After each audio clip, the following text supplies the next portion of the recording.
北京时间3月27日凌晨2点45分，欧洲杯预选赛迎来一场小组赛，意大利做客挑战马耳他。意大利世界排名第8，是一支传统强队，但此前却无缘世界杯，让人感到有些不可思议。如今来到欧洲杯预选赛，意大利在首轮小组赛就遭受挫折，在主场落败，输给了强劲的对手英格兰。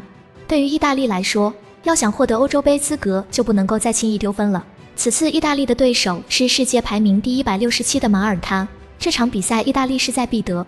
本场比赛曼奇尼排出4-3-3阵型，进行了轮换。在锋线上，曼奇尼选择了波利塔诺、雷特吉和尼奥托的组合，贝拉尔迪和斯卡马卡这2名前锋没有首发。在中场位置，则是克里斯坦特、托纳利和佩西纳的组合，两大中场维拉蒂和若日尼奥都坐在替补席上。在后卫线上，迪洛伦佐、斯卡尔维尼、罗马尼奥利和埃莫森联袂出击。比赛刚刚开始不久，马耳他就踢出了犀利的反击，获得了单刀机会。幸好多纳鲁马非常给力，扑出了萨塔利亚诺的射门。曼奇尼吓坏了。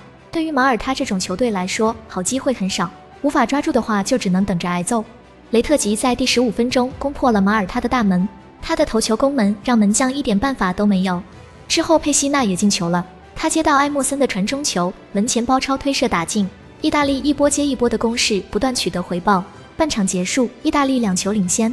下半场马耳他想反扑，但是无奈实力不如对手，实质性威胁不多，而意大利球员踢得有些松懈，没能继续扩大比分。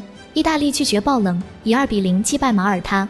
本场比赛意大利控球率高达 69%，17次射门，6次射正进了2球，而马耳他全场只有8次射门，2次射正没能进球。在赛后 WASCOR 的评分中， AC 米兰中场托纳利得到了全场最高的 7.9 分。他虽然没有进球，但送出了2个助攻，还有2次关键传球，4次抢断，他是意大利赢球的最大功臣。对于这场比赛的结果，曼奇尼并不是很满意，他表示比赛很奇怪，很难找到节奏，没有发挥的空间。他认为球队本可以做得更好一些。不管怎样，这次比赛可以为曼奇尼卸下一些压力。预选赛还有很多场比赛，意大利需要稳扎稳打，避免出现早早出局的情况。今天的节目就到这，如果您喜欢我们的节目，欢迎点击右下角订阅收藏不迷路。